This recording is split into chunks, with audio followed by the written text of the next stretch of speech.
Well, thank you. And I'm delighted to be here. Even though it is hot and muggy in New York, I'm loving the room here. It's a lovely decoration and style. So,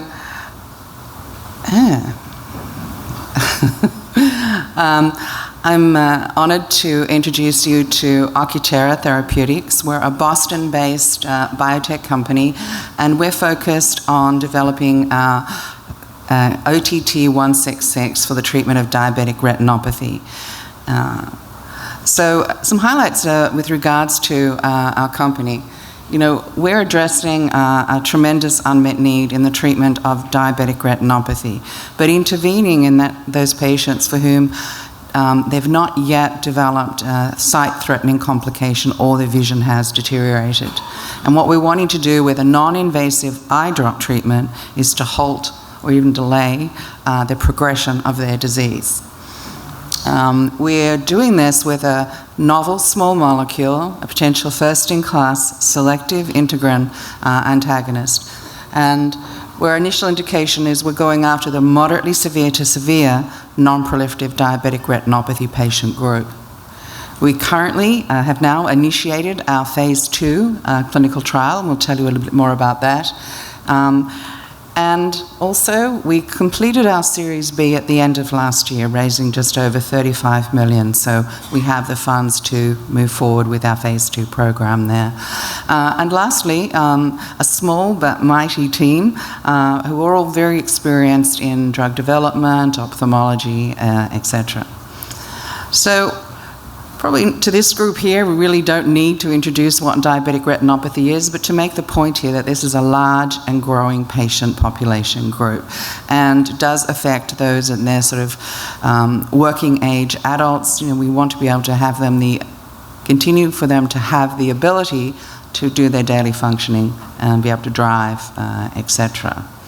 So we know that there are some, the intravitreal therapies are approved for generally treating diabetic retinopathy, but it raises a difficult treatment decision for physicians and their patients. You know, do they try and convince their patients to start with an intravitreal therapy regime early while they still have not got DME or their sight is, or do they watch and wait, essentially? And so the risk-benefit, cost-benefit analysis is usually, look, we'll watch and wait and then intervene when a problem occurs. So what we are looking to do with OTT-166 is to provide a therapy, because it can be delivered as an eye drop and non-invasively, allows us to move from active surveillance to active treatment. So when the molecule is being developed, 166, sorry, it's a bit disconcerting here. So what we wanted to have was a powerful anti-VEGF effect. And we also wanted to be able to deliver it topically. Easy, hey? So first of all, about the mechanism of action and why anti-VEGF integrin is an interesting approach and promising approach here. So integrins, derived from the word integrator, act to amplify the signaling of other bad actors in the disease processes that we're interested in retina, for example, diabetic retinopathy. And it magnifies the signaling from VEGF and some of the other bad actors. Now, what we can do when we intervene and we block the integrin signaling, we block that amplification and we block the processes that are driving the pathological features that we see with our retinal diseases of interest. So we talk about RGD binding integrins. That's just a particular subgroup of integrins. There are 24 integrins overall, but 8 of them are responsible. Actually, 7 of the 8 RGDs are responsible for all the factors that we see with the retinal diseases of interest, so angiogenesis, inflammation, etc. And what we designed our molecule to be able to do is selectively block 7 of those 8 bad guys to block these processes going forward. Now, the most studied and the most understood is the alpha V, beta 3, which is key, so we block that, but we also block the others going forward selectively. So that's the mechanism of action. But what about getting a drug to the back of the eye? Yes. Well, 166 was what we call purpose-engineered to have the characteristics to allow it to travel through the tissue in the eye to get to the retina. The base molecule was an orally active integrin antagonist. And with selective chemistry and a lot of work, by adding the fluorine in a specific location, you can change the physicochemical profile to allow and increase its permeability and get to the back of the eye. And taking that into animal model studies showed exactly, yes, that's what was able to be done, as was mentioned before about topical delivery. Here we're going the transscleral route. So it's going around the eye and soaking in. You actually put the little drop in here, not on the top. And we know that from the results we've seen from the rabbit model studies here. Within 1 hour of application of the drop, there's very high levels in the retina and the retinochoroid plexus. Obviously the sclera too, that's the way it gets there. Much, much lower levels in the plasma and other tissues. And it's staying at well above the IC50 for quite a few hours after a single drop. So on the basis of this, and a lot of other work, the program was taken into phase 1B in the clinic.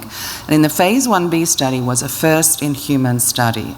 At the time, the company had sufficient tox and preclinical data to do a 28-day treatment profile. So they selected patients who had diabetic retinopathy but already had the complication of diabetic macular edema.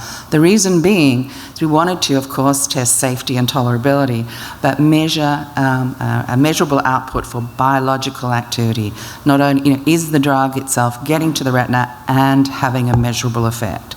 And so on the basis of that, there's a study done in 40 patients who had diabetic retinopathy, who already had diabetic macular edema, and with 28 days of treatment, a significant responder group here with that. So approximately just over a third of the patients with eye drop treatment twice a day for 4 weeks had a reduction, a significant reduction in their retinal edema.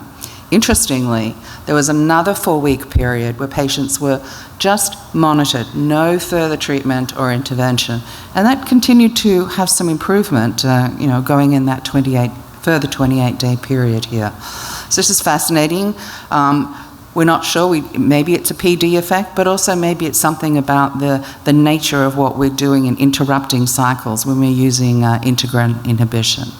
We also see here in the group that we didn't see a response, the non-responder group. If you look at the median, they start to show an improvement at that 56-day point. So maybe with longer duration of treatment, you may start to see that going forward. As this is a retina-focused meeting, I'm putting up here a few examples of some of the patient responses that we've seen here. So on the left, you can see if you're just looking at the green line there for the thickness, there's a significant reduction within 4 weeks there in that first patient group, reduction by about 40%, and that continues during the next 28-day period.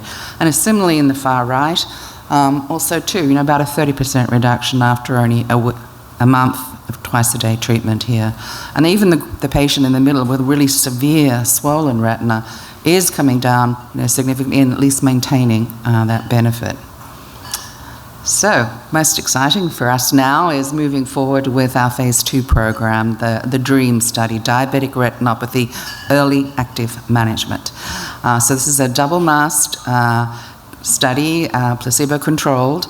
Approximately 200 patients will be treated for 6 months, and the primary readout endpoint is the regulatory endpoint of the improvement in the diabetic retinopathy severity score. Other important secondary endpoints, reduction in the progression to sight-threatening complications such as DME. So the study's now been activated, we're underway, and approximately 18 months or so we'll be looking to the readout on that study. So putting it together as myself and the other senior members of the team, David Tanzer and Scott Edwards, are here with me today. If you'd like to follow up, please contact one of us. But also more importantly that we have a great team around supporting us, both with our board of directors, our chair is Brent Saunders, but also our scientific advisory board members as well. We greatly appreciate their support. So with that, thank you for your attention and look forward to updating you next year on where things are going. Thank you.